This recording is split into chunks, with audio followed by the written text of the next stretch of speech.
জীবনী পড়েছি, কিন্তু অর্থনৈতিক জীবন মুহাম্মদ সাল্লাল্লাহু আলাইহি ওয়াসাল্লামের মতো অর্থনৈতিক জীবনী আমি আর কারো পড়ি নাই। আমার কাছে মুহাম্মদ সাল্লাল্লাহু আলাইহি ওয়াসাল্লামের অর্থনৈতিক জীবনী ভালো লেগেছে, যে কারণে মুহাম্মদ সাল্লাল্লাহু আলাইহি ওয়াসাল্লামের নাম আগে নিয়েছি। অর্থনীতি পারিবারিক অর্থনীতি। সুবহানাল্লাহ, আলহামদুলিল্লাহ, সুবহানাল্লাহ, আলহামদুলিল্লাহ, লা ইলাহা ইল্লাল্লাহ। তাই মুহাম্মদ সাল্লাল্লাহু আলাইহি ওয়াসাল্লামকে আল্লাহ পাক প্রেরণ করে বলতেছেন, কুল ইন কুনতুম তুহিব্বুনাল্লাহ। কুরআনের আয়াত হিসেবে তেলাওয়াত করছি। কুল ইন কুনতুম তুহিব্বুনাল্লাহ ফাত্তাবিউনি ইউহিব্বুকুমুল্লাহ ওয়া ইয়াগফির লাকুম যুনুবাকুম, আল্লাহু গফুরুর রহিম। ভাই তারা বলতে বলতো তোমাকে আমার যুদ্ধের ময়দানে আসা কোনো প্রয়োজন নাই। তোমার মা বাবার সঙ্গে করিয়া তুমি ওখানেই তুমি মা বাবার সাথে যুদ্ধ করো।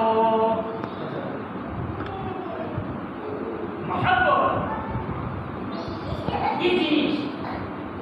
আবার ওয়াইসাল করতে বলতেছেন, ইয়া রাসূলুল্লাহ, আমি আপনাকে দেখতে চাই।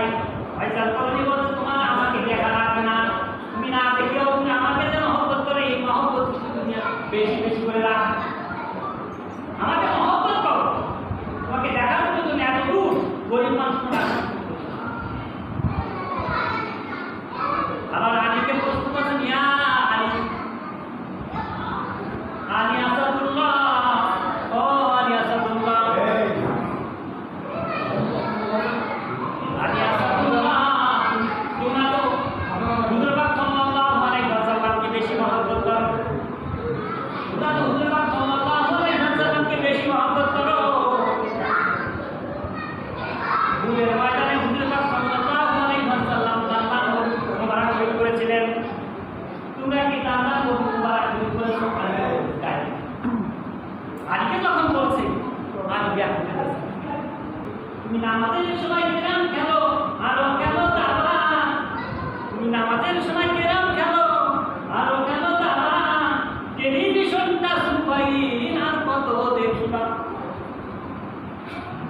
নামাজের সময় কেরাম খেলো, আরো খেলো তারা,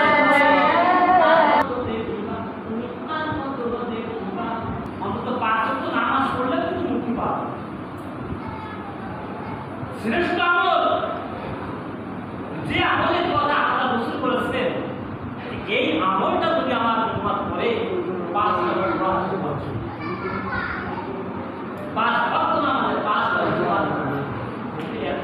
উম্মতটা কষ্ট হয়, 5টা উপকার, একটা রুজি রোজগারের উপায় থাকে। রুজি রোজগার, রুজি রোজগারটা কি? আমরা এই যে সারাদিন খানা পিনা, ভালো বিলাসিতা, এজন্য দৌড়ই বেড়া। নামাজ যদি 5 ওয়াক্ত থাকে, আবার করতেছে রুজি রোজগারের তোমাদের ভয় থাকে। রুজি রোজগারের ভয় থাকবে না, কেন না? সূরা কুরাইশ এর তাফসীরের ভিতরে এটা আছে। সূরা কুরাইশ ঘটনাটা ব্যাপক। আসলে আল্লাহ পাক জিকিরের কথা বলেছেন, আল্লাহ পাক নামাজের কথা বলেছেন, এগুলো কিছু সময় থাকতে করা হবে। কাকে সালাম দেবে? কিন্তু আমাদের সুযোগ আছে। এখান থেকে বহরমপুর বাজার পর্যন্ত যাবো, 10 জন মুসলমানের সাথে দেখা হবে, 10টা সালাম দিলে 90 করে দেখি। অতএব আমাদের তো আনন্দের ক্ষতি রয়েছে, আমরা তো কষ্টের ভিতরে নাই। মিলাদ করে কোন কষ্ট পেয়েছে? কি নির্যাতন! কালিমা সার মুহাম্মাদের নামে মুখে আনবিনা চাবুক হয়েছে, চাবুক প্রথম পর্যায়ে চাবুক বেড়েছে, সাথে সাথে পানির সাথে সাদা হয়ে গেছে, একটা বাড়ি মাত্র সাদা হয়ে গেছে।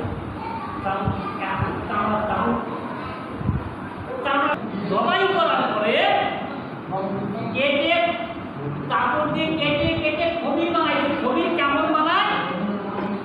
খবির কেমন বানায়?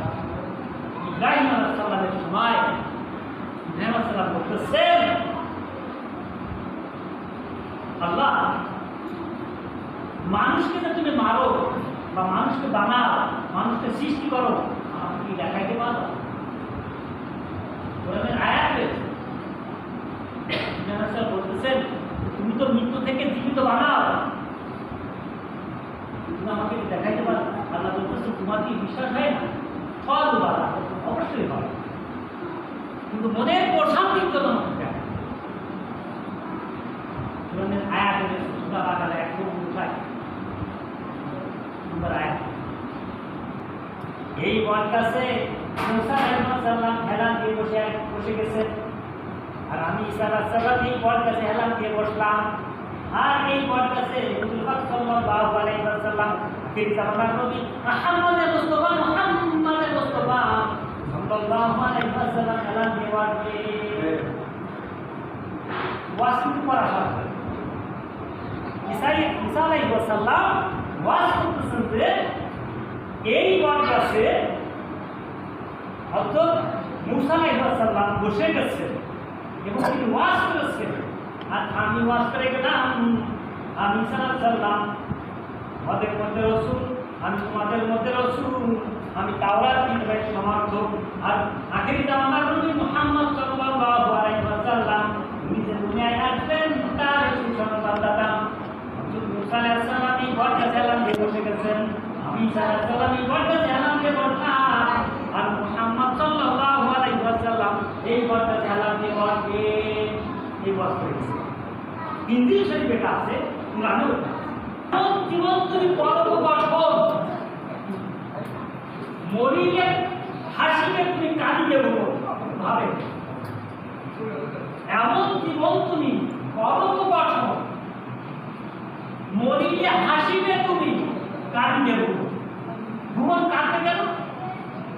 আরে ব্যক্তিটা এত ভালো ছিল রে, তার যদি খুব মায়া হয়